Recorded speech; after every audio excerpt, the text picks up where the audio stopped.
हीच व्यसने आम्ही या कीर्तने शुद्ध झालो. आता हे सोवळे झाले त्रिभुवन विषम धुवोन सांडिले.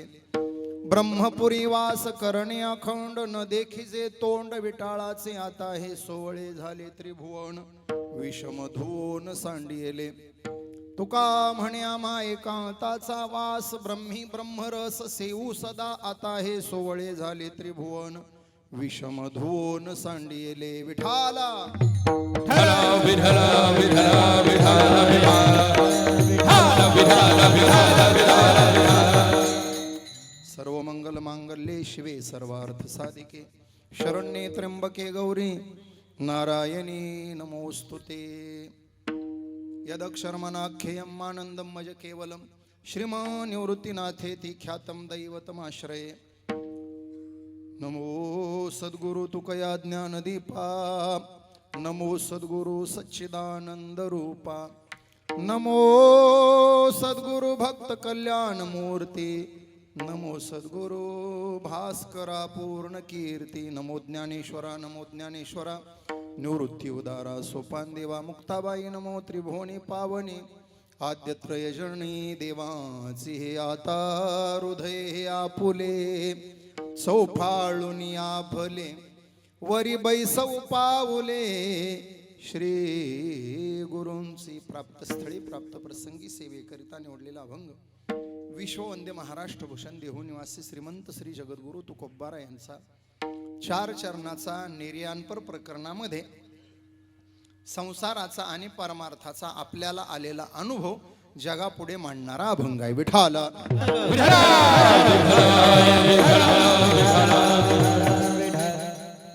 अभंगावर विस्तारानं चिंतन करण्यापूर्वी महत्वाचा परिहार. कैलासवासी संताबाई गणपतरावजी सानप आई साहेबांच्या वर्षश्राद्धार्थात पुण्यस्मरणाच्या निमित्ताने त्यांचे सुपुत्र प्रभाकररावजी गणपतरावजी सानप तथा त्यांच्या सर्व मुली हिराताई संगीताताई मीराताई त्यांचा नातू विशाल प्रभाकर सानप तुषार प्रभाकर सानप आणि आईसाहेबांचे पुतणे बनसी मुरलीधर सानप रमेश शिवराम सानप सुरेश शिवराम सानप आईसाहेबांचे नातू नातवंड मनीषाताई रमेशजी सांगळे आदी करून सर्व सानप परिवार सांगळे परिवार आणि सानप परिवाराचे सर्व नातेवाईक सर्वांच्या उपस्थितीमध्ये महाराष्ट्रातील ख्यातनाम अशी गुणीजन मंडळी आमचे रविभाऊ आहेत त्यांचे सर्व सहकारी दोन्ही वादक आहेत. तुम्ही सर्व पारमार्थिक आणि या कुटुंबाशी अत्यंत जिव्हाळा ऋणानुबंध असणारी पाहुणे मंडळी भाविक मंडळी. आमचे आदरणीय विनायक नाना त्यांनी बऱ्याच दिवसापूर्वी संपर्क केला होता पण घोटाळा झाला होता. डायरीत लिहायचंच राहिलं होतं. ते बरं मी पुण्यामध्ये 7 दिवस कथेला होतो आणि 4 दिवस राखीव ठेवले होते. 13, 14, 15, 16 कुठंच दिलं नाही असं माझ्या डोक्यात होतं. बऱ्याच दिवसापूर्वी 15 हो म्हटलं लिहायची राहिली पण ते राखीव दिवस ठेवल्यामुळं सापडला. नाही तर घोटाळा नाना झालाच होता. बघा तुमचा फोन आला पत्रिका पाठवली तरी ते आपलं प्रेम ओरिजिनल प्रेम आहे म्हणून घोटाळा झाला नाही. नाही तर डायरीत न लिहिता 100% तारीख चुकली असती. ते माझं एक ठरलेलं आहे मी एक 7 दिवस कुठं कथेला थांबलो तर पुढचे 4 दिवस मी राखीव ठेवतो. हां तुमच्या महाराजासारखं नाही आपलं. एकामागे एक 4 घ्यायचे. बरं त्यांचं बरोबर आहे त्यांचं काय मागं ना मोरी. आपल्याला मागं मोरी आहे त्याच्यामुळं बरोबर ठेवावं लागतं. घर प्रपंच सगळ्याच गोष्टी दोन्हीच्या माध्यमातून मधला मार्ग काढायचं सुकर राहतं. सर्व टाळकरी मंडळी दोन्ही चोपदार विनेखरी गुणवान मंडळी पाहुणे मंडळी सर्वांच्या उपस्थितीत आईला अभिवादन वंदन करण्यासाठीचा हा सोहळा. मातृशक्तीचं पूजन घडावं कारण जीवनामध्ये आपल्याला जग दाखवणारी तीच आहे. आपल्याला मूळ संस्कार देणारी तीच आहे आणि आपल्यावर जीवापाड प्रेम करणारी तीच आहे. लेकुराचे हित वाहे माऊलीचे चिताईसी कळवळ्याची जाती करी लाभावीन प्रीती. किंवा जिचे पिढे बाळ प्राण तियेचा विकळ. ती रात्र रात्र जागते बाळासाठी. हाडाची काढ रक्ताचं पाणी रात्रीचा दिवस बाळासाठी. ताप बाळाला येतो अंतकरण आईचं पोळतं. आजारी बाळ पडतो, झोप आईची उडालेली असते. कित्येक रात्री तिनं बाळासाठी जागून काढलेल्या असतात. ठेच बाळाला लागते, वेदना आईला होते. ह्या सगळ्यातून ज्ञानोबारायांनी एकाच ओवीत निकाल लावला. किंबहुना धनुर्धरा, जो मातेची आहे उदरा, तो मातेचा सोयरा केतुला पा. बाळाचं आणि आईचं नातं हे सगळ्या नात्यांच्या पलीकडचं नातं आहे. याच्या एवढं पवित्र आणि स्नेहाचं नातं जगात दुसरं कोणतं नाही. म्हणून आईनं बाळासाठी सर्व केलं, बाळानं तिच्यासाठी काहीतरी करावं. बाळाचा बाळू होतो, बाळूचा बाळासाहेब होतो. बाळासाहेबाचं हे काम आहे. तिनं आपल्याला एका घासाचे 10 घास करून भरवलेत. संधी मिळाली तिच्या आजारपणात तर 2 घास तिच्या मुखात भरवायची सेवा सोडायची नाही. तिनं अंगावरचं दूध देऊन आपल्याला लहानाचं मोठं केलंय. तिच्या आजारपणात, तिच्या म्हातारपणात दुधाचे 2 घोट तिच्या ओठात टाकायची संधी मिळाली तर सोडायची नाही. तिनं दिवसात 10 वेळा आपले कपडे धुतलेत. शिशु अवस्थेत बाळाला शी आणि शू कुठं करावी कळत नाही. त्या अवस्थेत आईनं बाळाचे कपडे धुतले. तिला कंटाळा आला नाही, तिनं किळस वाटू दिली नाही. बघा, जमलेल्यांच्या ज्यांच्याकडे आई वडील आहेत त्यांच्यासाठी हात जोडून विनंती आहे. आईनं आपल्या अंगावरचे कपडे दिवसात 10 वेळा धुतलेत. आई वडिलांच्या आजारपणात, म्हातारपणात अनावधानाने त्यांच्याकडून कपडे घाण झाले तर ते कपडे बदलायची लाज वाटू द्यायची नाही. आई साहेबाची शपथ घेऊन सांगतो, माय बापाचे घाण झालेले कपडे बदलायची तयारी ठेवा. जगातल्या सगळ्या तीर्थांचं दर्शन तुम्हाला त्या कपड्यामध्ये झाल्याशिवाय राहणार नाही. प्रसिद्ध अभंग आहे तुकोबारायांचा. ज्यानं आई वडिलांची सेवा केली त्यानं कुठल्या तीर्थाला जायची. माय बाप केवळ काती, तेने न जावे तीर्थाती. कुंडलिक काय केले, परब्रह्म उभे ठेवले. माय बाप केवळ काती, तेने न जावे तीर्थाती. कुंडलिक काय केले, परब्रह्म उभे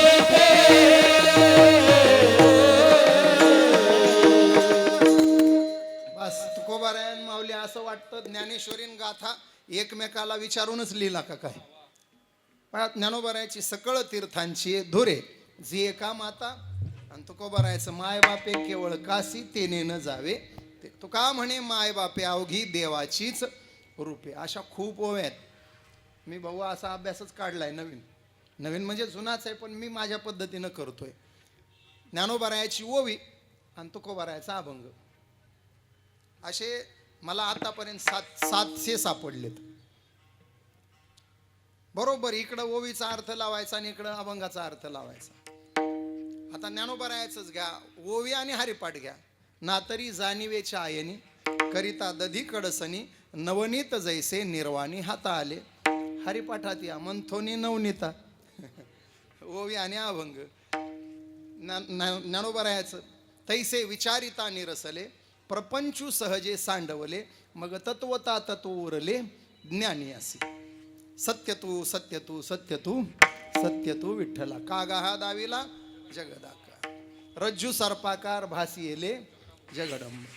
किंवा भुसबीज एकवट, उपनिता राहे घनवट, तेत उडे ते फलकट जाणो आले. ओवी आता प्रमाण, फलकट तो संसार, येथ सार भगवंत. खूप आहेत. नामसंकीर्तन साधन पै सोपे, सततम कीर्तयंतो माम. तरी कीर्तनाचे नि नटनाचे, जळतील पापे जन्मांतरीचे तिकडं, नासिले व्यवसाय प्रायश्चित्ताचे इकडं. विठाला हो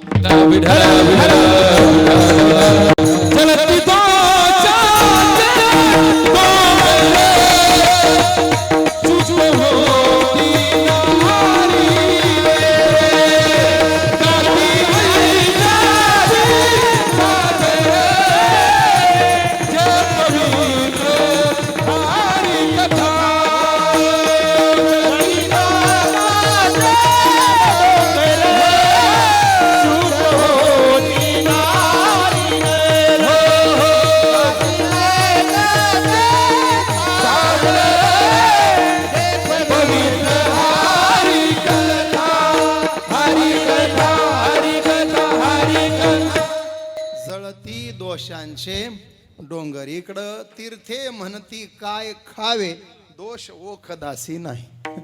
जळती दोषांचे डोंगर, दोष ओखदा, औषधाला सुद्धा दोष शिल्लक राहत नाही. चला सांगड झाली दोन्हीची. आईसाठी आपण सोहळा करतोय, दोनच गोष्टी सांगून जातो. आहेत तोपर्यंत आणि गेल्यानंतर. जोवर आई आहे तोपर्यंत एका भावनेनं जगायचं. एक माझ्या जीवनातला प्रसंग सांगतो. आळंदीच्या माऊलीच्या मंदिरात मी प्रदक्षिणा करत होतो. आता एक 5-4 महिने झाले. माझी प्रदक्षिणा होत आली. आजान वृक्षाजवळून मी दर्शन घेऊन खाली उतरलो आणि पिंपळाला प्रदक्षिणा घालायला लागलो. तेवढ्यात एक जण पाठीमागून आला आणि पाठीवर हात ठेवला. मी असं पाहिलं. तो म्हटला जय हरी बुवा. मी म्हणलं जय हरी. ओळखलं का? मी असं पाहिलं. माफ करा म्हटलं, नाही ओळखलं. होय शंकर मामा. आता असे जुने माणसं लवकर लक्षात येतात, पण पोरं स्वरांमध्ये बदल होत जातो ना. हा तुमच्यात काही बदल होणार नाही. आणखी 10 वर्षांनी तुम्हाला पाहिलं तर असेच. पण तरुण बालवाण्यातून तरुण वयात आलं की बदल होतो. त्याने म्हटला तू ओळखणार पण नाही मला. एकेरीवर आला तो. आता तुझ्या वर्गात कोणी संजय पाठक होता का म्हटला. मग मी त्याच्याकडे बघितलं. म्हणलं संजय तू आहेस का? म्हणला हो. मी म्हणलं ओळखलंच नाही. तो म्हणला ओळखणं शक्यही नव्हतं. आपण सोबत MA केलं तेव्हा मी 52 किलोचा होतो, आता 104चा झालोय म्हटलं. चंद्र कलेनं वाढतो, मी किलोनी वाढलोय. मी म्हणलं लयच वाढला गड्या. बरं जाऊ दे, काय चाललंय तुझं? म्हणला छान नोकरी लागली आहे, भिक्षुकी पण करतो. वेदविद्यालयात शिकत होता तो. चांगलं नोकरी, चांगली बँकेत लागली म्हणला क्लार्क म्हणून. बायकोही चांगली मिळाली, तिलाही क्लार्क म्हणून नोकरी आहे. म्हणलं छान झालं तुझं.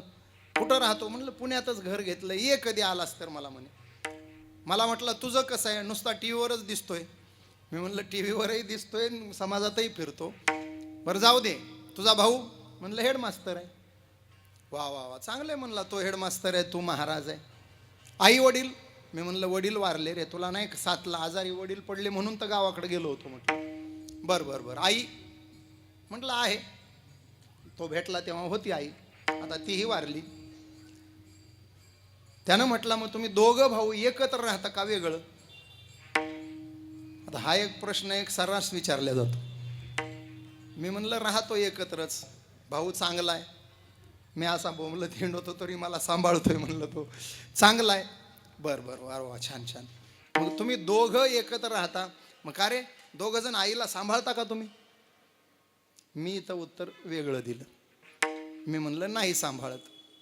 नाही सांभाळत म्हणल्यावर चिडलंच ते. अरे बुवा आहेस ना तू? म्हणलं हो. आणि ते मास्तर डे ना, आता इतकं खवळलं ते. त्याला जोगडाच म्हणायचं होतं, पण ते तोंडावर कसं म्हणावं म्हणून बुवावर आलं. तू बुवा, तो मास्तर. म्हणलं हो. तरी आईला सांभाळत नाही? मी म्हणलं नाही सांभाळत.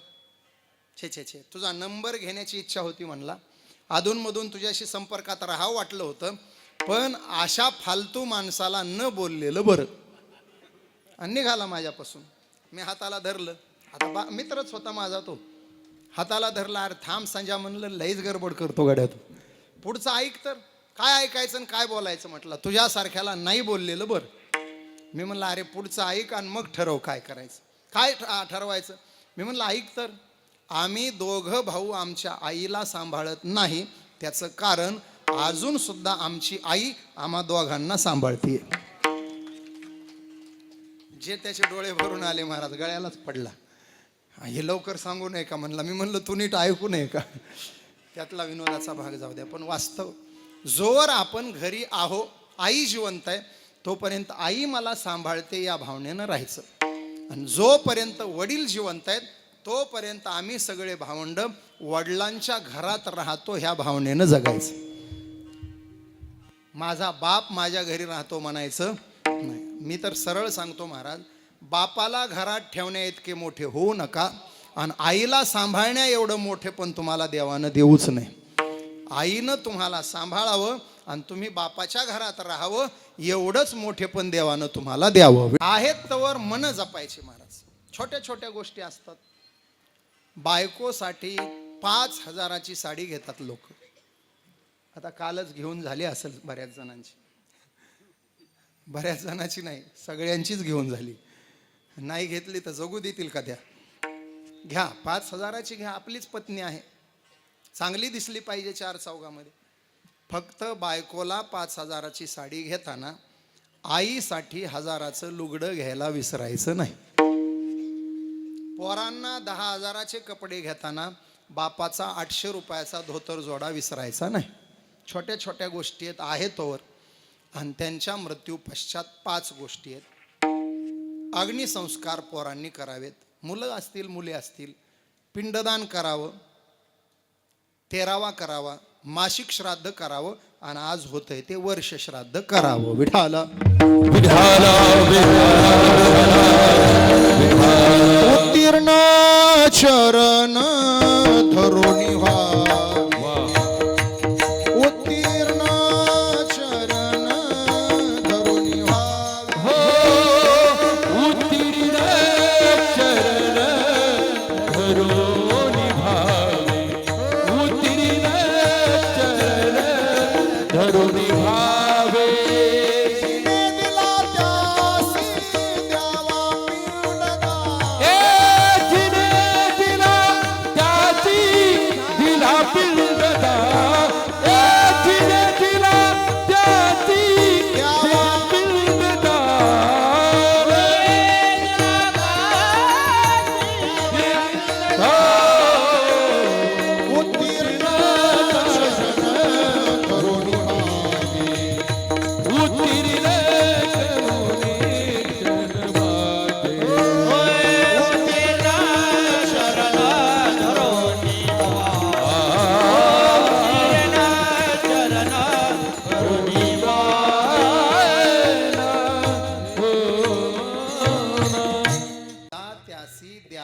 पिंडदान. उत्तीर्ण चरण धरुणी व्हावे. काही काही माणसं आम्हाला भेटतात, पंच, काही काही माणसं असे भेटतात, नाहीच केलं हे सगळं तर. बघा, आमचं म्हणणं आहे, ज्ञानोबाराय तुकोबारायला हे मान्य आहे. ज्ञानोबाराय बोलले, सकळ तीर्थांचे दोरे जी एका माता ते सेवेसी किरशेर, किंवा सोम सूर्यादी ग्रहणे येवणी करीती पारणे, का मातृपितृ मरणे अंकित जे दिवस. माऊली सांगिततात, एकनाथ महाराजांनी सांगितलं तेच आहे. पुरुषाचे पर्वकाळ, जन्मात जोडे एक वेळ, माता पित्याचा अंतकाळ, ती धर्माची वेळ अति पवित्र. मुलाला दान धर्म करण्याची सगळ्यात मोठी पर्वणी तुमच्या नाशिकच्या कुंभापेक्षाही मोठी पर्वणी. कुंभामध्ये दान धर्म करावा म्हणतात, आली सिंहस्थ पर्वणी. बिलकुल दान धर्म करावा, पण सिंहस्थ कुंभामध्ये दान धर्म केल्यावर जे पुण्य लागतं त्याच्या 10पट पुण्य आई वडिलाच्या अंत्यसमयाला केलेल्या दान धर्मातून मिळतं. मग ते घ्यावं. हे रामायणात पण घडलंय. रामायणात प्रभू रामचंद्रांनी राजा दशरथासाठी चित्रकूट पर्वतावर तीळ आणि तांदळापासून तयार केलेला पिंड दान केलाय. वशिष्ठाच्या, विश्वामित्राच्या, वशिष्ठाच्या आणि वाल्मिकी ऋषींच्या उपस्थितीमध्ये 4ही भावांनी पिंडदान केला. रामायणात पिंडदानाचा उल्लेख आहे.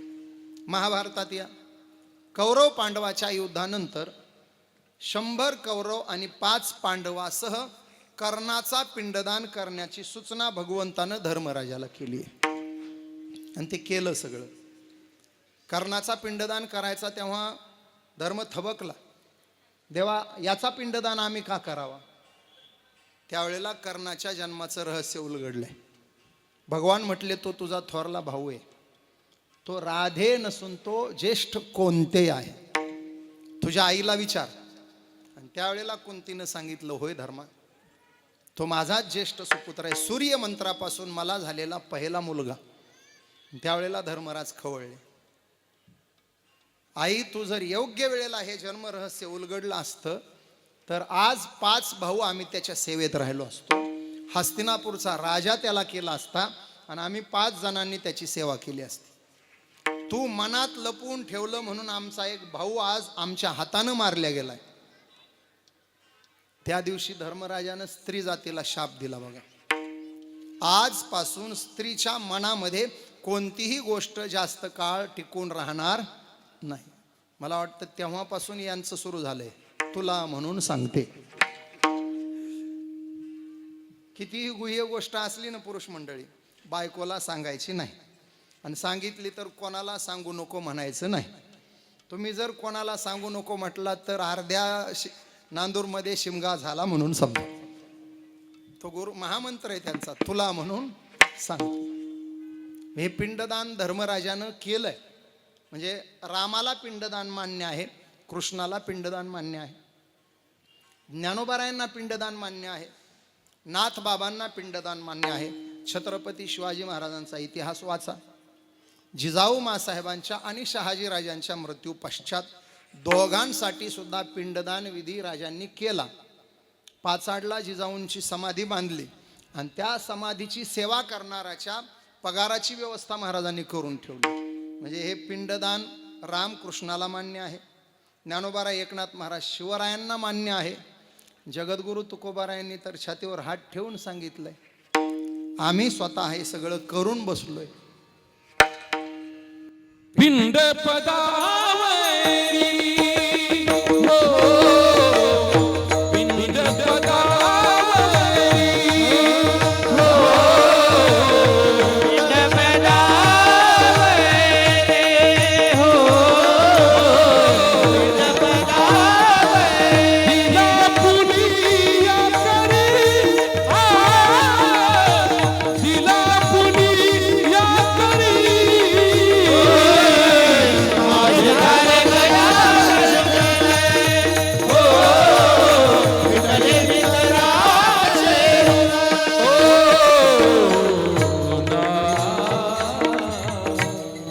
तुकोबारायांची कबुली आहे. पिंड पदावरी दिला आपुलिये, माझे झाले गयावर्जन, फिटले पितरांचे ऋण. आता ऐका, राम कृष्ण ज्ञानोबाराय एकनाथ महाराज तुकोबाराय या सगळ्यांना पिंडदान मान्य आहे.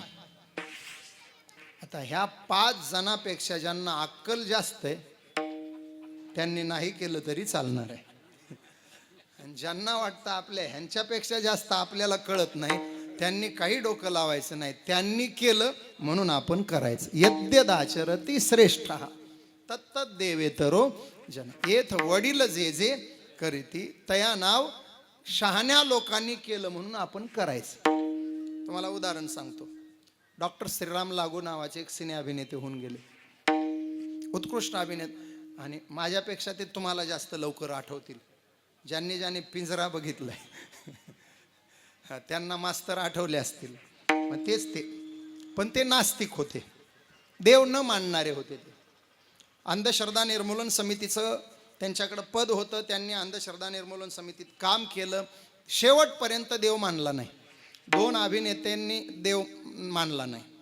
निळू फुले पण त्याच विचाराचे होते, डॉक्टर लागू पण त्याच विचाराचे होते. ज्याचा त्याचा तो प्रश्न आहे, मानणं न मानणं.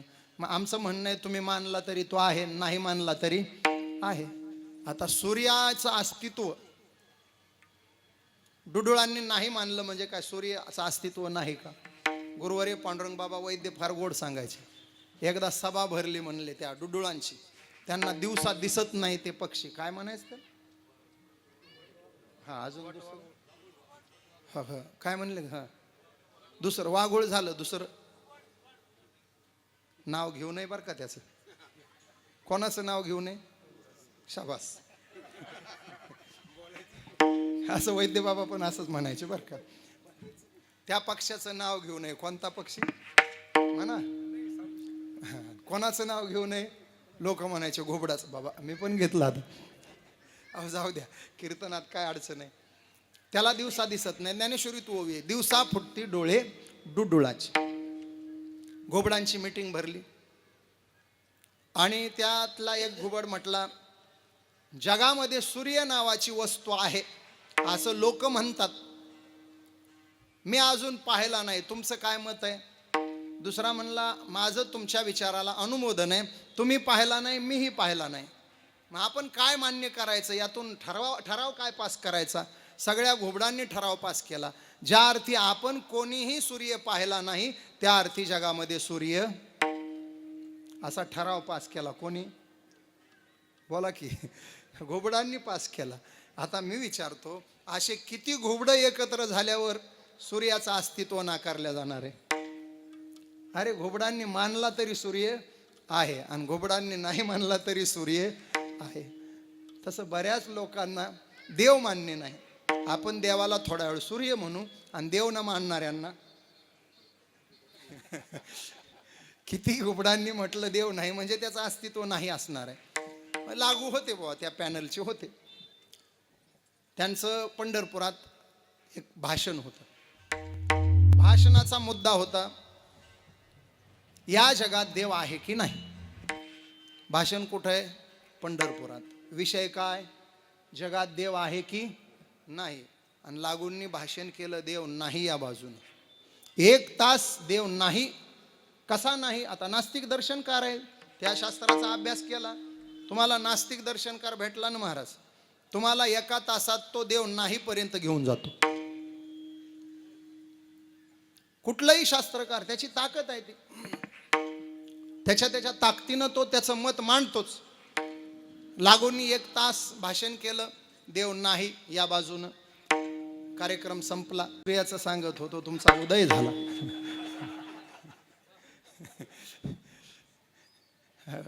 सूर्याचं बोलताना उदय आला म्हणजे बरं झालं. 1 तास भाषण झालं. पत्रकारांनी प्रश्न केला, आता उद्याच्या पेपरची हेडलाईन काय छापायची? लागूंनी सांगितलं, लिहा, या जगात देव नाही, डॉक्टर श्रीराम लागू. पत्रकारांचं ठीक आहे, आता झाली हेडलाईन तयार. आयोजक म्हणले, डॉक्टर साहेब जेवणाची व्यवस्था केली आहे. डॉक्टर म्हणाले, 1 तासानंतर मी जेवणार आहे, 1 तास मला जरा बाहेर जाऊन यायचं. ठीक आहे, आयोजक म्हटले. लागू गाडीत बसले आणि मंदिराकडे गेले.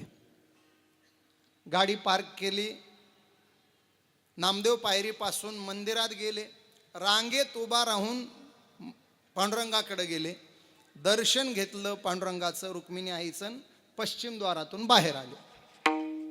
आता पत्रकारच असतात महाराज. ते तुम्हाला हिरोही करू शकतात आणि झिरोही करू शकतात. एका रात्रीत कार्यक्रम करू शकतात. शेवटी प्रभावी माध्यम आहे, लोकशाहीचा 4था स्तंभ आहे तो. फक्त काम योग्य केलं पाहिजे. 4थ्या स्तंभानं पत्रकार निगाराडा टाकला. डॉक्टर साहेब कुठून आले? म्हणले ह्या वाड्यातून. ते मंदिर पण म्हणले नाही, या वाड्यातून आलो. मग वाड्यात कशाला गेला होतात? म्हणले त्या 2 मूर्त्या आहेत ना उभ्या विटेवर, त्यांच्या पायावर डोकं ठेवायला गेलो होतो. म्हणले भाषण 1 तास केलं तुम्ही, जगात देव नाही. उद्याची हेडलाईन आम्ही छापणार आहे, जगात देव नाही.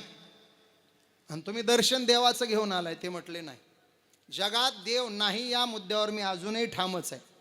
मी दर्शन घेतलं ते देवाचं नाही, 2 दगडी मूर्तींचं. माझ्या नजरेत तो देव नाही, त्या 2 मूर्त्या आहेत. मग पत्रकार म्हटले, बरं ठीक आहे, तुम्ही ज्याला मूर्ती मानता त्याला उभा महाराष्ट्र देव मानतो, मग त्या मूर्तीचं दर्शन तुम्ही का घेतलं? लागू एवढं छान बोलले. ते म्हणले, हे पहा, तो देव आहे का देवादी देव आहे मला माहित नाही. तुम्ही ह्या वाड्याला मंदिर म्हणत असाल तो तुमचा प्रश्न आहे. माझ्या नजरेत हा वाडा आहे आणि त्या 2 दगडी मूर्ती आहेत. मग लोक म्हणले, तुम्ही त्या वाड्यात जाऊन त्या मूर्त्यांचं दर्शन का घेतलं? लागूनी एकच सांगितलं, या 2 दगडी मूर्तीच्या पायावर डोकं ठेवायचं काम ज्ञानेश्वर महाराजांनी केलंय, तुकाराम महाराजांनी केलंय, एकनाथ महाराजांनी केलंय, छत्रपती शिवाजी महाराजांनी केलंय. आणि मला एवढं कळतंय, त्यांनी तिथं डोकं ठेवलं म्हणून मी सुद्धा तिथं डोकं ठेवलं पाहिजे. बाकी मी देव मानत नाही. तुम्ही देव माना नाही माना, मायबापाला देव माना नाही माना, फक्त आपल्या थोरा मोठ्यांनी मायबापासाठी हे सगळं केलंय म्हणून आपण त्यांच्या मागं चालताना हे काम केल्याशिवाय राहू नये. विठाला पुढे गेले त्यांचा शोध,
तो परवानगी आहे. महानगर तिकडं चालू असताना तुम्ही इकडं आलात, हेच सानप परिवाराचं आणि तुमचं प्रेम. नाही तर आजचा दिवस म्हणजे काय, रात्र वैऱ्याची आहे. राजकीय मंडळीसाठी फार सध्या धकाधकीचा काळ आहे. हे सानप परिवाराचा उदयभाऊ सांगळेचा जिव्हाळा आहे. मग त्या परिवाराच्या सांत्वनासाठी किंवा त्यांच्या प्रेमासाठी त्यांची उपस्थिती. पुढे गेले त्यांचा शोधित मार्ग, चला जाऊ माग घेत आम्ही. म्हणून आपल्या पूर्वजांनी केलं, आपल्या साधू संतांनी केलं, यासाठी आपण करायचं. बरं, तुम्ही म्हणाल ठीक आहे, मोठ्यांचं आम्हाला सांगू नका, आम्ही केल्यावर आम्हाला काय फायदा होणार आहे तो सांगा. काय गोड फायदा सांगितला महाराजांनी. तुका म्हणे पितर आशीर्वाद देती, कल्याण इच्छिती व्हावे तया. ज्यांच्यासाठी तुम्ही करताय त्यांची तृप्ती होणार आहे आणि तृप्त मनानं ते तुम्हाला आशीर्वाद देणार आहे. या वर्षश्राद्धातून 2 गोष्टी होतात.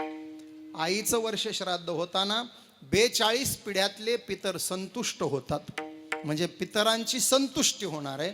आणि संतुष्ट झालेले पितर तृप्त मनानं या सगळ्या बहीण भावांना दोन्ही हात वर करून आशीर्वाद देणार आहेत. करणाराला आशीर्वाद मिळणार आहे आणि ज्यांचं केल्या जाणार आहे त्यांना सद्गती तृप्ती मिळणार आहे. म्हणून हे विधी करायचे. विठाला विठ्ठला हे कल्याण इच्छिती सदा तुमचे, कल्याण इच्छिती सदा तुमचे, कल्याण इच्छिती सदा कल्याण इच्छिती तुका म्हणे पितृ आशीर्वाद देती, कल्याण इच्छिती सदा तुमचे, कल्याण इच्छिती सदा तुमचे. तुका म्हणे पितृ आशीर्वाद देती, कल्याण इच्छिती सदा त्यांचे किंवा व्हावे तया. एवढ्यावरही काही 150 गप बसत नाहीत. आसुजा म्हटला नाही आम्हाला आशीर्वादाची गरज, आम्ही नाहीच केलं तर महाराज म्हटले त्यालाही प्रमाण आहे. अहकटा त्याचे करी पितर मोतीची राजा मोतीची राजा अहकटा करे करी पितर मोतीची राजा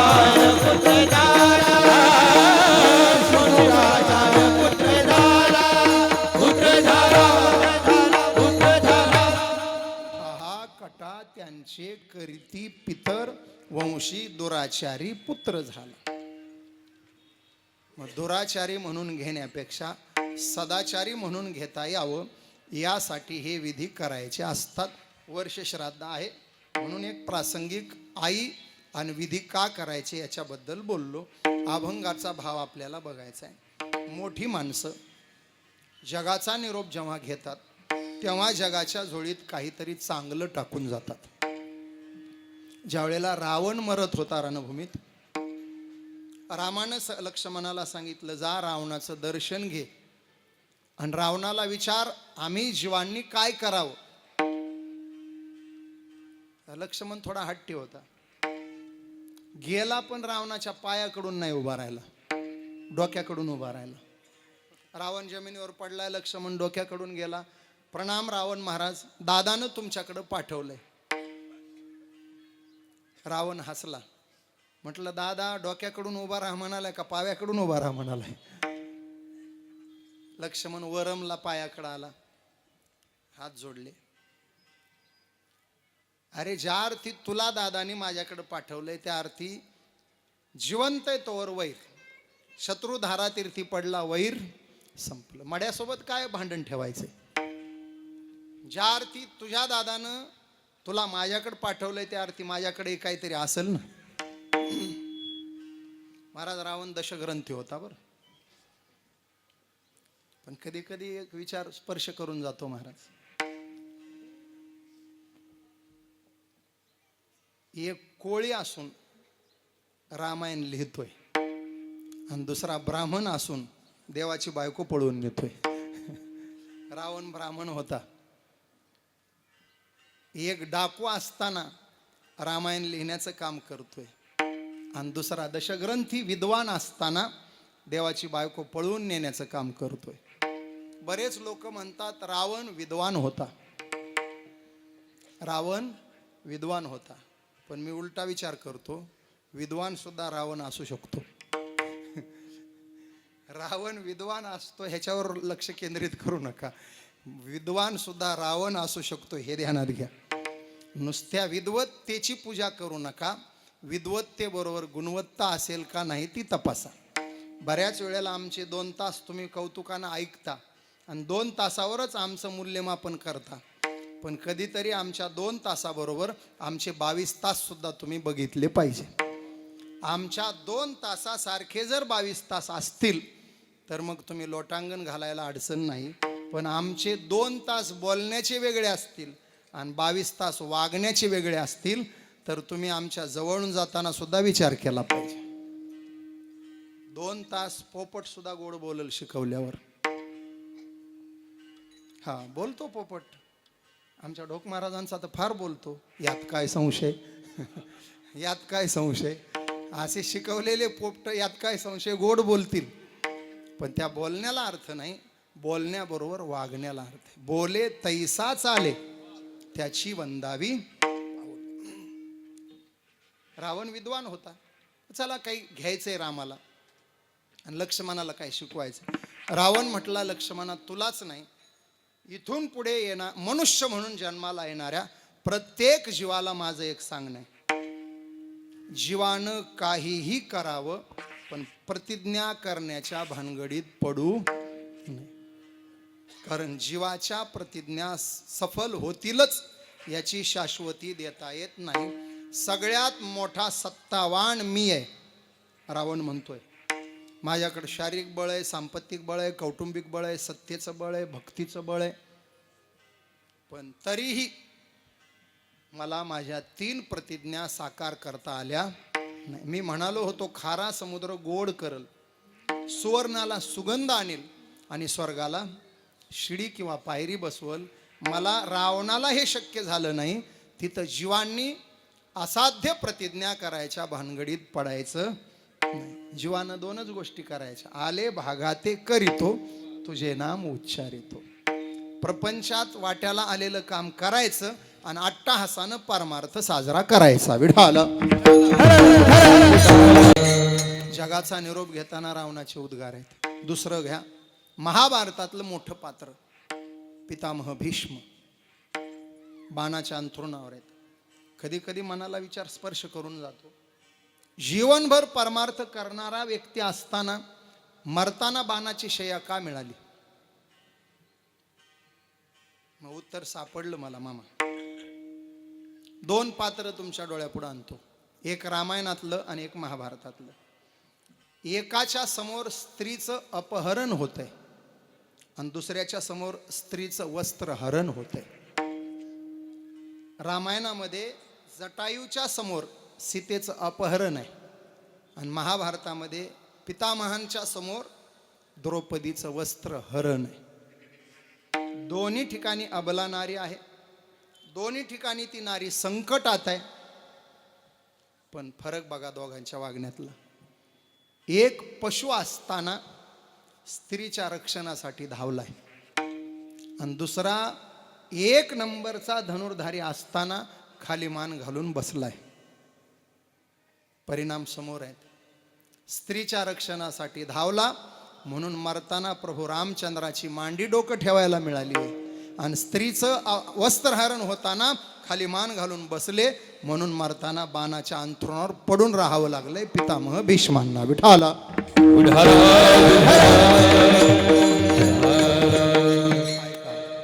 समोर पाप होत आहे, ते पाप थांबवण्याचं सामर्थ्य तुमच्यामध्ये आहे आणि तरीही तो अन्याय तुम्ही उघड्या डोळ्यानं बघताय.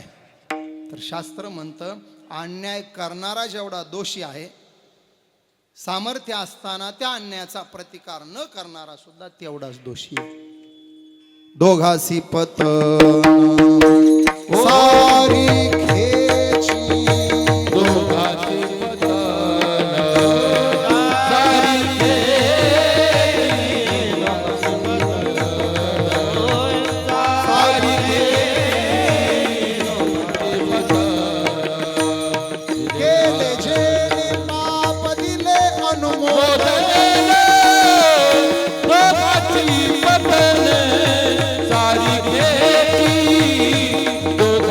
पटन सारखेची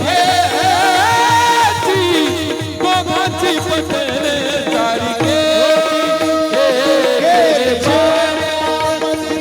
अजून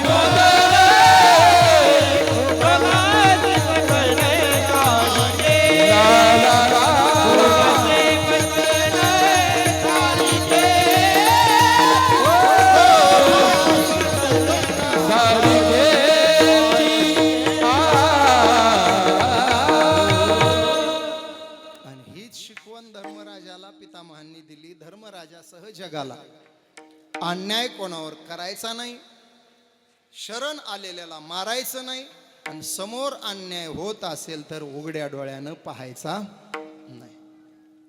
आणि ज्या वेळेला हे वाक्य गेलं ना पितामहाचं, समोर अन्याय होतोय, उघड्या डोळ्यानं अन्याय पाहायचा नाही, त्यावेळेला द्रौपदी हसली.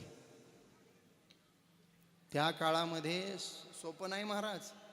बाणावर पडलाय म्हातारा तरी रुबाब टिकू नये.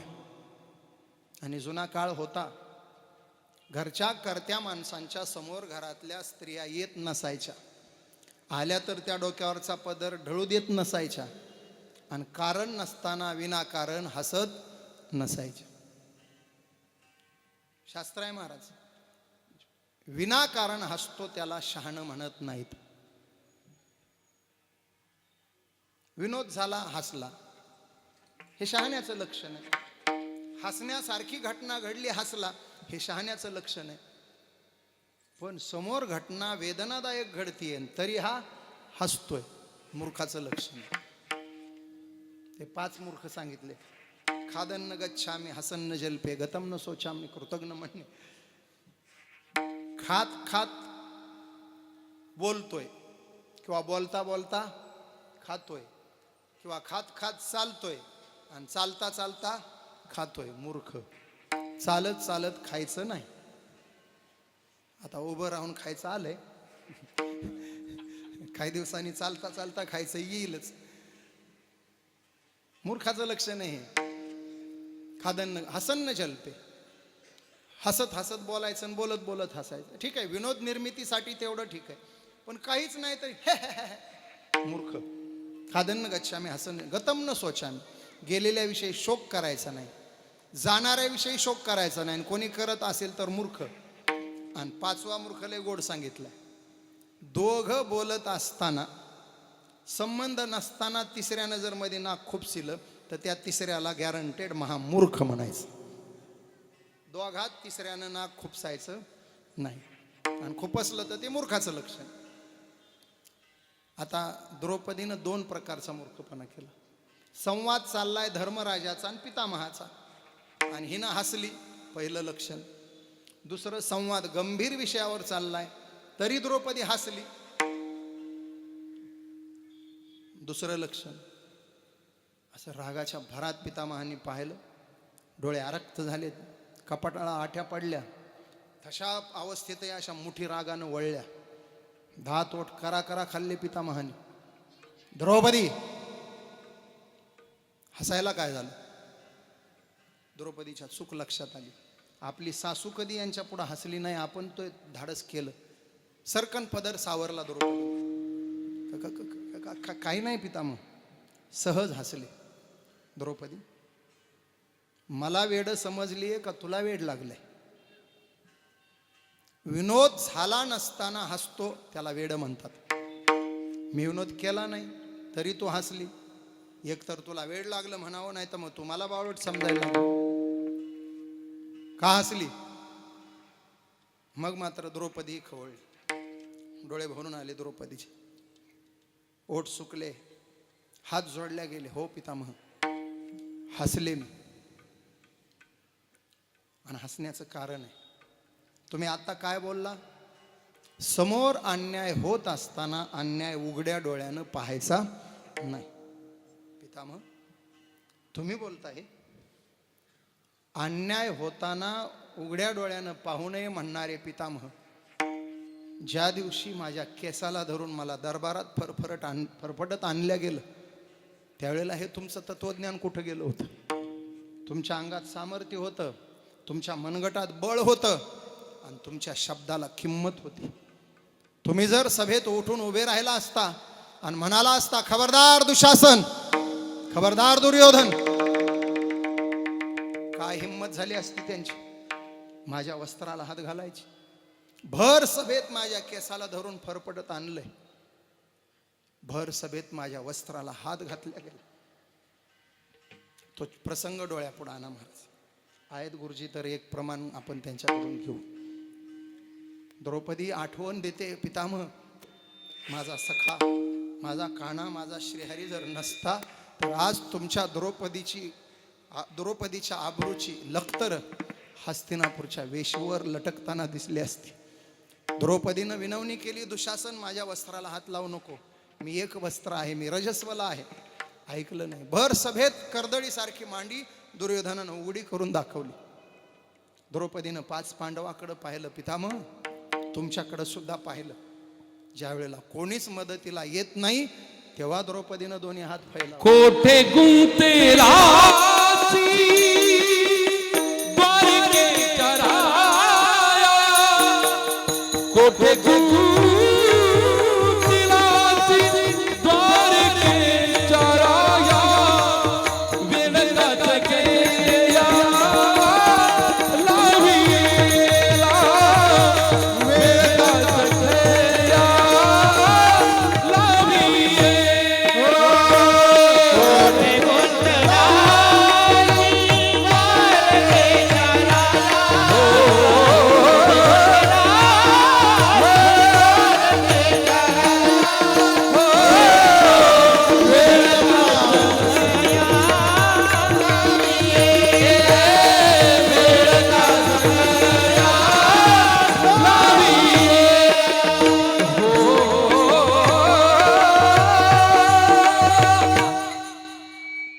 दोन्ही हात जोडले, दोन्ही हात फैलावले. हे श्रीकृष्ण, हे द्वारकावासी कृष्णा, धावरे लवकरी, संकट पडले भारी, हरी तू आमुचा कैवारी, आले विघ्न निवारी. कृष्णा कृष्णा धावरे लाज रखो मेरी, लाज रखो प्रभु. तुम बिन मारी कोई हबीरे, तुम बिन मारी कोई हबीरे, कोई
गोवर्धन गिरिधारी, लाज रखो मेरी प्रभु. पितामह माझा सखा आला, साड्या घेऊन नाही आला, साड्या होऊन आल्या. कौरवी पांचाळी सभे माझी आणली, वस्त्रहरणी वस्त्र कैसी झाली माऊली. मला ते सांगायचं नाही. द्रौपदी म्हणाली, माझ्यावर अन्याय होताना, तुमच्या अंगामध्ये सामर्थ्य असताना तो अन्याय तुम्ही उघड्या डोळ्यानं का पाहिला. पितामहांच्या डोळ्याला धारा लागला. हात जोडले तशा या अवस्थेत, द्रौपदी माफ कर मला, मी तुझा अपराधी आहे. खरं तर त्या क्षणाला पितामहांनी तुझ्या बाजूने उभं राहायला हवं होतं, पण हा पितामह हतबल होता, उभा नाही राहू शकला. त्याचं कारण या भीष्माच्या अंगामध्ये जे रक्त होतं त्या दुष्ट दुर्योधनाच्या अन्नापासून तयार झालेलं होतं. त्या गादीशी बांधील होतो मी, त्या गादीशी इमान राखलं होतं आणि अन्न त्या गादीचं खाल्ल्यामुळे माझा इलाज नव्हता. आणि तू म्हणशील मग आज का बोलतो मी? आज दुर्योधनाच्या अन्नाच्या रक्ताचा एकही थेंब भीष्माच्या अंगात राहिला नाही. तुझ्या अर्जुनाच्या बाणानं चाळणी झाली माझ्या अंगाची. त्या दुष्टाचं सगळं रक्त निघून गेलं. म्हणून बऱ्याच वेळेला लोक आम्हाला म्हणतात तुम्ही हे जेवण टाळता, तुम्ही ते जेवण टाळता. नाही इलाज आहे. अन्न संस्कार आहेत महाराज, आणि ज्याचं खावं मीठ त्याचं करावं नीट, असा संकेत आहे. मग कोणाचंही अन्न खाल्लं तर आम्ही त्याची लाजीन होऊ. सज्जना संगती करावा उपवास, दुर्जनाचा गोड घास खाऊ नये, दुर्जनाचा गोड घास खाऊ नये. सज्जना संगती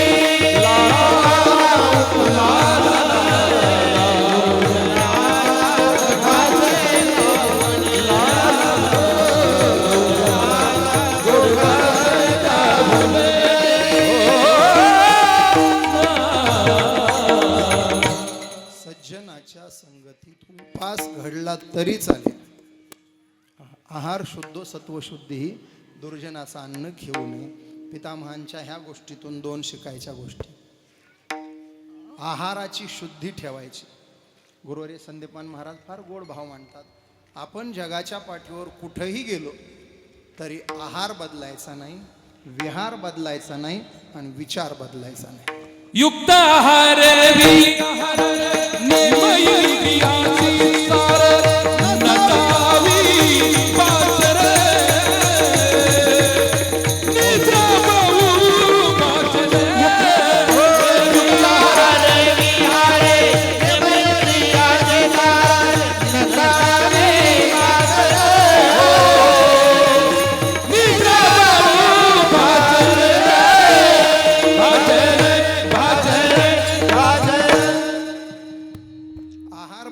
नाही, शुद्ध सात्विक आहार घ्यायचा.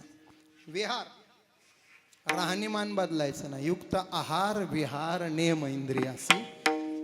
एकदा संप्रदायाचा हा पोशाख स्वीकारला न स्वीकारला पुन्हा कशाला? बरेच महाभाग पॅन्टी घालून हिंडायलेत महाराज. अरे एकदा धोतरावर स्वीकारलं ना तू धोतर, बस धोतरच. महाराज मी लग्न सुद्धा धोतरावर केलं. बरं मी मुलगी पाहायला गेलो की तिला सांगायचो मी धोतरावर उभा राहील. बरं मला 12 पोरींनी नापसंत केलं महाराज. मी म्हणलं केलं तर केलं, शेवटी नाही झालं तर एखादा गड बघू. 13वीला वाटला असेल धोत्र्या तर धोत्र्या. महाराज गुरुवर्य पांडुरंग बाबा वैद्यांनी मला कॉलेजला जाताना पाहिलं होतं. मी पॅन्ट शर्टवर BA सेकंड इयरपर्यंत केलं. संस्थेतही होतो, BA करायचो. चाकण चौकात PMT गाडी यायची तेव्हा. मी गाडीकडे चाललो आणि बाबांनी बघितलं आणि सोबत्याला विचारलं तो मुंड्या आहे कर? तो सोबती म्हणला हो बाबा तुकाराम मुंड्याच आहे. भाड्या लेहंगा घालून चालला म्हटले. दुसऱ्या दिवशी मी गेलो बाबांकडं. धन धन धन 2-4 रट्टे ओढले मला. भाड्या म्हणले. पॅन्ट घालून बोंबलं थिंडतो. म्हणलं बाबा मी कॉलेज करतोय. मग कॉलेजमध्ये धोतरावर गेला तर काय हाकलून देणार आहे का म्हणलं. आम्ही म्हणलं पण हसतील ना. तू काय मामासाहेबापेक्षा मोठा झाला का म्हटलं. मामासाहेबांनी MA धोतरावर केलं, तुला काय अडचण आहे. बस महाराज. त्याच्यात दुसऱ्या दिवशी मी 4 पॅन्ट शर्ट फुकून दिले. आणि त्या म्हणजे 2001ची घटना आहे. 2001ला जे धोतर अंगावर घेतलं ते पुन्हा चुकूनही पॅन्ट घातली नाही. लग्नासह आजपर्यंत धोतरावर विहार आहे आपला. बरं तुम्ही आमच्यावर प्रेम का करताय? ह्याच्यामुळंच करता ना हा पोशाख. मग या पोशाखावर समाज एवढं प्रेम करतो तर आम्ही त्याची लाज का बाळगायची? आहाराची लाज नसावी, विहाराची लाज ना. हे पितामहांनी सांगितलं. माझा मुद्दा अन्याय सहन करायचा नाही, अन्याय उघड्या डोळ्यानं पाहायचा नाही. शिकवण आहे. आता तुकोबारायांकडे या. जगद्गुरु वैकुंठाला निघाले आणि लोक समोर उभे आहेत. तुकोबाराय तुम्ही संसारही केलाय, तुम्ही परमार्थही केलाय. दोन्ही क्षेत्राचा दांडगा अनुभव तुमच्या जमेमध्ये आहे. दुष्काळाची परिस्थिती तुम्ही अनुभवली आहे, संसारातली वाताहतही अनुभवली आहे आणि संसारातला उत्कर्षही तुम्ही डोळ्यानं पाहिलाय. तुकोबारायचे वडील महाजन होते महाराज. महाजन म्हणजे बाजारावर नियंत्रण ठेवणारा प्रमुख. सोपं करून सांगू का, आत्ताच्या काळातला कृषी उत्पन्न बाजार समितीचा सभापती म्हणजे त्या काळातला महाजन. सभापतीचं काम काय? व्यापारी आणि सरकारमधला दुवा. व्यापाऱ्यांच्या सोयीसुविधेकडे लक्ष देणे आणि त्या बदल्यात त्यांच्याकडून कर गोळा करणे, तो कर सरकार दरबारी जमा करणे आणि त्या बदल्यात स्वतःच्या वेतनाची तयारी करणे. सरकार आणि व्यापाऱ्याच्या मधला दुवा. तसं आदिलशहा आणि व्यापाऱ्यांच्या मधला दुवा तुकोबारायचे वडील होते. आणि देहूच्या मुख्य बाजारपेठेत भव्य असं होलसेल मालाचं तुकोबारायचं दुकान होतं. एवढ्या उंचीचा प्रपंच महाराजांनी पाहिलाय. तुकोबारायच्या वडिलांकडं लोकांनी कर्जापोटी धन घेताना जमिनी गहाण ठेवल्या होत्या. 200 एकराचे गहाण खत तुकोबारायच्या घरी होते. 200 एकराचे गहाण खत. मग एवढा टोलेजंग प्रपंच महाराजांनी अनुभवलाय आणि देवाच्या हाताला धरून वैकुंठ गमन करण्याचा परमार्थही जीवनात करून दाखवलाय. मग तुकोबाराय तुम्ही दोन्ही गोष्टीमध्ये वेळ घालवलाय, दोन्ही गोष्टी केल्या. आता वैकुंठाला जाताना तुमचा संसाराचाही अनुभव आणि परमार्थाचाही अनुभव आम्हाला सांगा. महाराज तो अनुभव विशद करतायत पहिल्याच्या. संसाराचे अंगी संसाराचे अंगी अवघीच व्यसने, संसाराचे अंगी अवघीच व्यसने, संसाराचे अंगी अवघीच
संसाराचे अंगी अवघीच व्यसने नाम दुःख.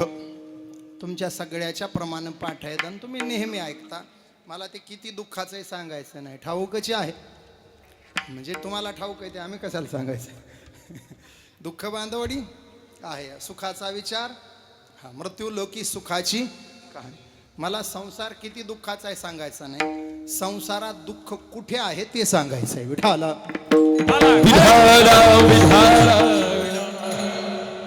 ऐका, दुःख संसार देत नाही, दुःख संसाराशी असलेलं तादात्म्य देतं. उदाहरणाने सांगतो तुम्हाला. एखादी व्यक्ती मेली, बाकीच्यांनी रडावं की नाही रडावं? हा, थोडक्यात प्रेत रडवतं, बरोबर आहे का? विचार करून सांगा. प्रेत रडवतं की प्रेताशी असलेलं नातं रडवतं? प्रेत रडवतं, बरोबर आहे का? हा, जोवर त्याच्याशी तुमची कनेक्टिव्हिटी नाही. आता काल परवा आमच्याकडे अपघात झाला, अजून अंत्यविधी नाही झाला. ते नातेवाईक अमेरिकेतून येणार आहेत. 3 पोरं गेलेत दवाखान्यात, प्रेत आहेत अजून शवागारात ठेवलेत. 3 प्रेत आहेत तिकडे दवाखान्यात. रडा. प्रेत रडवतं तर रडा ना मग तुम्ही. तुम्ही म्हणाल आमचा त्यांचा काय संबंध. मग प्रेत रडवत नाही, प्रेताशी असलेला संबंध रडवतो. असे 5-7 म्हातारे बसलेले चौकामध्ये. तेवढ्यात एक मोटरसायकल आली आणि उभी राहिली. तंबाखू चोळता चोळता त्यानं सांगितलं, काय अपघात झाला बाबा. 3 पोरं होते गाडीवर. तिघच्या तिघ गाडीला धडकले, जाग्यावर गेले. एक म्हातारं उठलं, बुवा मरू द्या मरू द्या. 3 नाही 300 तरी मरावं लागते, तेव्हा मागचे शाणे होतात. गाड्या पळवायलेत, गाड्या उधळायलेत, रस्त्याचं काम चालू आहे, पुलाचं काम चालू आहे. अकली नसाव्यात काय यांना. टिबल सीट जायची काय गरज होती का. 100च्या स्पीडनं गाड्या पळवायची काय गरज आहे का. मेले बरं झालं असे 10-5 मारावं लागतात म्हणजे अक्कल येते. तेवढ्यात दुसरी गाडी आली. ह्या म्हाताऱ्याचं चालूच, बरं झालं मेले, मरू द्या, मेलेच पाहिजे, मरायलाच पाहिजे. तेवढ्यात एक जण आलं आणि म्हणलं, चिमाजीराव कापसे गावात कोण आहे हो. ते तावानं मरू द्या म्हणणार. म्हातार म्हणलं, का मीच आहे. काय नाही, चिमाजी कापसाचा नातू तिथं ऍक्सिडेंट मध्ये मेला म्हणाले. बाबू अंग टाकून दिलं आणि हंबरडा पडला. अर्ध्या मिनिटापूर्वी काय म्हणत होतं, मरू द्या, बरं झालं. आणि अर्ध्याच मिनिटानंतर अंग टाकून देऊन गडाबडा लोळ. बाबू मला का नेलं नाही देवानं. पिकलं पान तसंच ठेवलं, हिरवं पान कसं नेलं. माझं आता काय राहिलं होतं. आता सांगा, प्रेत रडवत असतं तर पहिली बातमी आल्याबरोबर तो रडला असता. का नाही रडला. पहिल्या मेलेल्याशी त्याचा संबंध नाही असं त्याला वाटलं. जेव्हा संबंध जोडल्या गेला, तसं संसार दुःख देत नाही, संसारात गुंतून राहिल्यानं दुःख होतं. विठाला विठला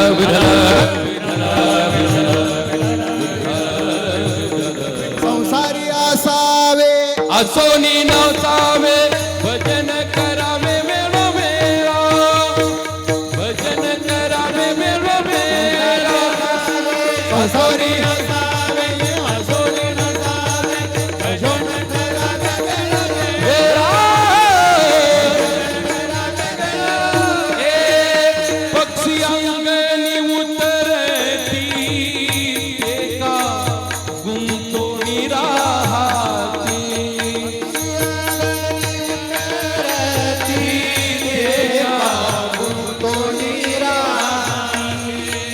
पक्षी अंगणी उतरती, एका गुंतोनी राहती.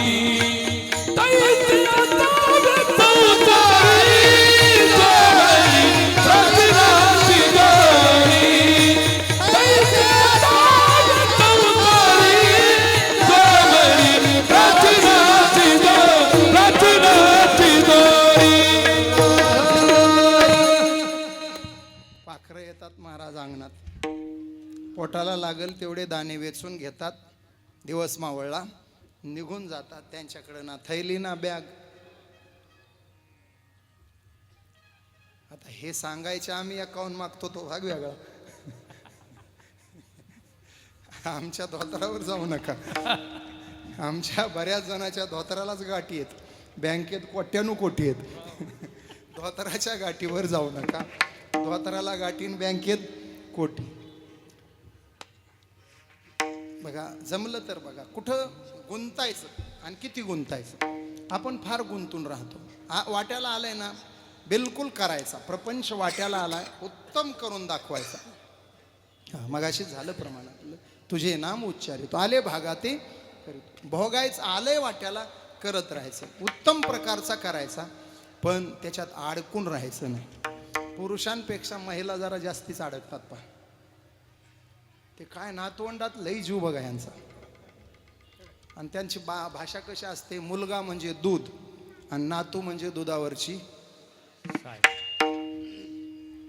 कीर्तनाला सुद्धा एकटं येत नाही. किलबिल किलबिल चालूच आहे. एक आजी नातरून घेऊन, एक आजी नातरून घेऊन. आणि त्यांचा एक परवलीचा शब्द असतो. एखाद्या आजीला विचारा तुम्ही, का ग बाई तू नातरून घेऊन का मिरवायला लागली. महाराज मला सोडून राहतच नाही. कुठल्या भ्रमात आहे तुम्ही. साधं गणित घ्या.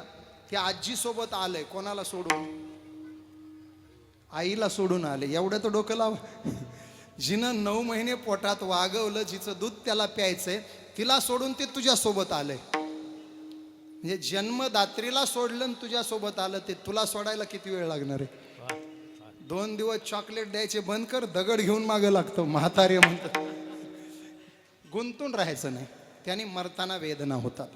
जडभरत राजा हरणी, घाला तो घातला.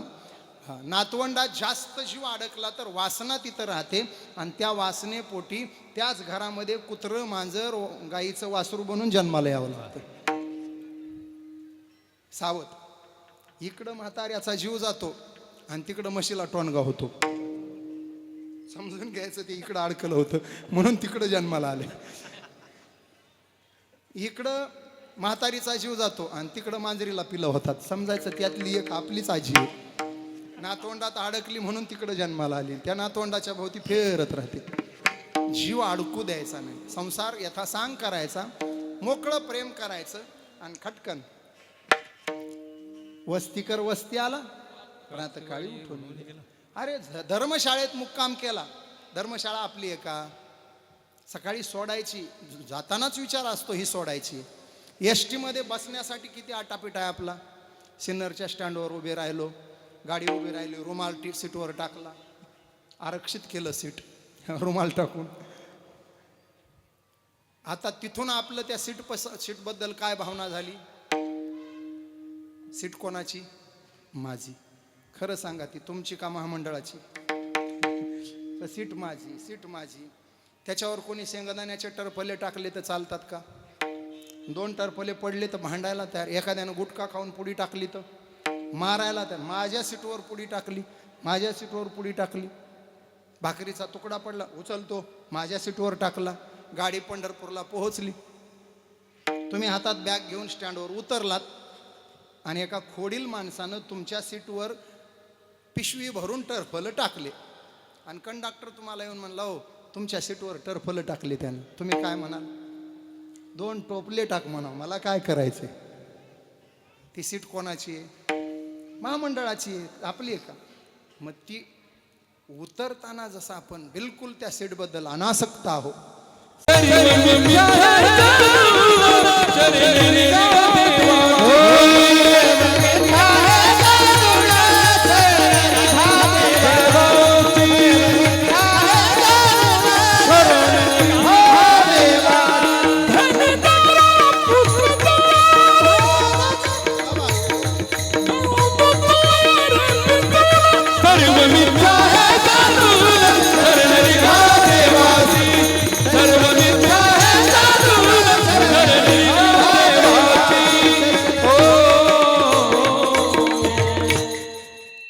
सांगड घालताय. आधी प्रपंच करावा, नेटका समर्थ म्हणाले. नेटका करावा, पण त्यात गुंतून आपल्याला थांबायचं कधी कळावं. अहो, शासनानं रिटायरमेंट लावली ना. काही लोक 58ला रिटायर होतात, काही 60ला रिटायर होतात. मिलिटरी म्हणला तर फार लवकर घरी पाठवतात. सरकारला माहीत आहे हे जास्त दिवस ठेवलं तर अशी बंदूक धरणार नाही, अशी धरल. 2-4 गोळ्या छातीत घालून. त्याची बुद्धी काम करतीये तोपर्यंत, बंदूक समोर ताणू शकतोय तोपर्यंतच सीमेवर राहा. बंदूक उलटी धरायला सुरू केली की घरी जा. मग घरी कशी धरायची ते धर. याचा अर्थ रिटायरमेंटचं वय प्रत्येक क्षेत्रात. मग संसारात सुद्धा निवृत्ती घेता आली पाहिजे. प्रवृत्ती किती दिवस, निवृत्ती किती. हा, गुंतूनच राहिलात तर मग संसाराच्या अंगी अवघीच व्यसन. तुकोबाराय म्हणतात, मग ही व्यसनं कमी करायची, ही गुंतवणूक कमी करायची. साधं गणित आहे. संसारातली गुंतवणूक कमी करायची असेल तर परमार्थातली गुंतवणूक वाढली पाहिजे. इकडचं लक्ष कमी करायचं तर इकडं लक्ष वाढलं पाहिजे. आम्ही या कीर्तनी पंढरपूरच्या दिशेनं तुमची जेवढी पावलं पडली तेवढं सिन्नर पाठीमागं जाणार आहे, आणि जेवढं पंढरपूर जवळ येणार आहे तेवढं सिन्नर दूर जाणार आहे. जसं परमार्थ तुम्ही जवळ कराल, संसार आपोआप दूर व्हायला लागेल. आणि परमार्थ गावात तुमचा प्रवेश झाला की प्रपंच गावापासून तुम्ही कोसो दूर निघून गेलेले असाल. आम्ही या कीर्तनी, त्याच्यासाठी कीर्तन. तरी कीर्तनाचे नि नटनाचे. हे पहा, हे निरूपण आहे. यात भजन म्हणजे कीर्तन आहे. या कीर्तनाची गोडी लागू द्या. याची गोडी जशी जास्त लागत जाईल तशी संसाराची गोडी कमी होते. विटले हे चित्त वमनते म्हणी, कधी होईल याची गोडी वाढायला लागेल तेव्हा. आणि एक दिवस ह्या गोडीची गोडी देवाला निवडायची वेळ येईल. कीर्तनाची गोडी देव निवडी आपण. तुमच्या कीर्तनाच्या गोडीत देवाला गोडी सापडेल आणि देव तुमच्या कीर्तनामध्ये रंगून जाईल. ज्या दिवशी तो तुमच्या कीर्तनात रंगला त्या दिवशी तुम्ही आत बाहेर शुद्ध झाला. तो रंगला पाहिजे, रंगवू त्याला.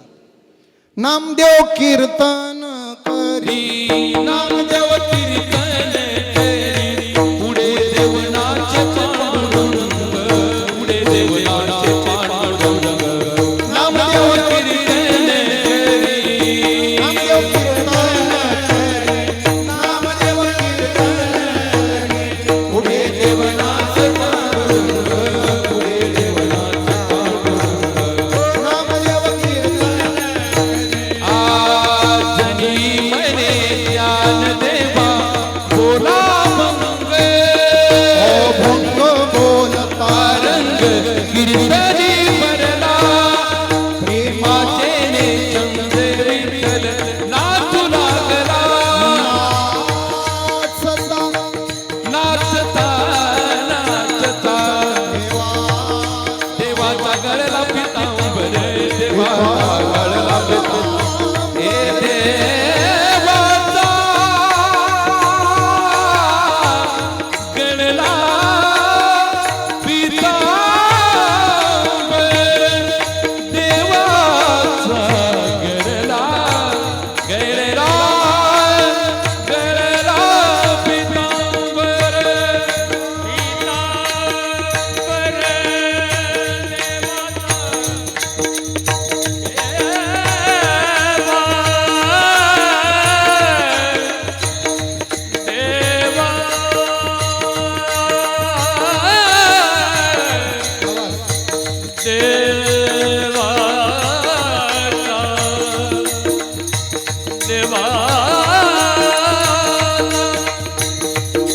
देवाचा गळला पितांबर, पितांबर, पितांबर.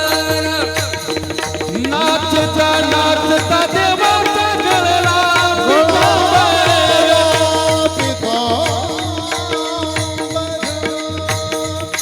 बसलेली मंडळी दोन्ही हात वर वर. एकच प्रश्न, आम्ही या कीर्तने शुद्ध होण्याचा प्रयत्न करू.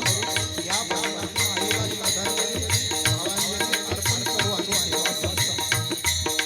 पांडुरंग पांडुरंग पांडुरंग पांडुरंग पांडुरंग पांडुरंग पांडुरंग. निवृत्तीला माझ्या सोपानाला. ओ निवृत्ती राया माझ्या सोपा, निवृत्ती राया माझ्या सोपाने देवा. काळी बाजूला.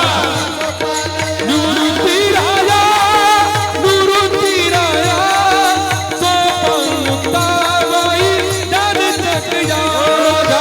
निवृत्ती राया, निवृत्ती राया, सोपान मुक्ताबाई ज्ञान चक्रिया. हे निवृत्ती राजा, निवृत्ती राजा, सोपान मुक्ताबाई ज्ञान चक्रिया. निवृत्ती राजा, निवृत्ती राजा, सोपान मुक्ताबाई ज्ञान चक्रिया. पांडुरंग पांडुरंग पांडुरंग पांडुरंग पांडुरंग पांडुरंग पांडुरंग पांडुरंग पांडुरंग पांडुरंग पांडुरंग पांडुरंग पांडुरंग पांडुरंग पांडुरंग पांडुरंग पांडुरंग. नामदेव कीर्तन करी, नामदेव कीर्तन करी, पुढे देवनाचे पांडुरंग, पुढे देवनाचे पांडुरंग. नामदेव कीर्तन करी रे बार कुमारी देवी होबार कुमारी, विधोबार कुमारी, विधोबार कुमारी,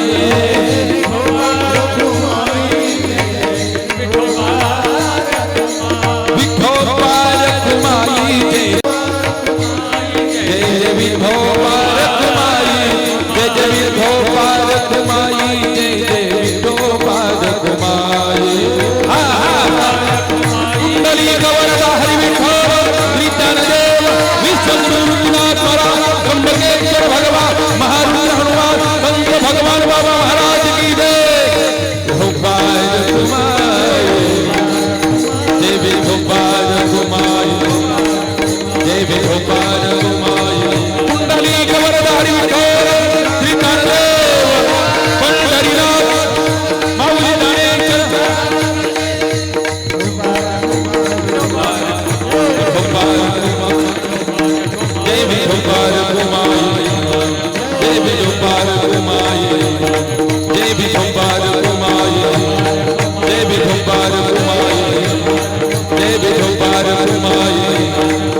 धरुणी रंभा रेणुका माता की जय विठोबा रखुमाई जय विठोबा रखुमाई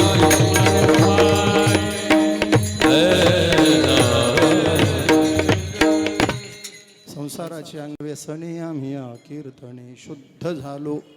शुद्धी आत बाहेरची महत्वाची. लोक बाहेरून फार स्वच्छ आहेत हो, पण आतून लईच गदळ झाले बघा.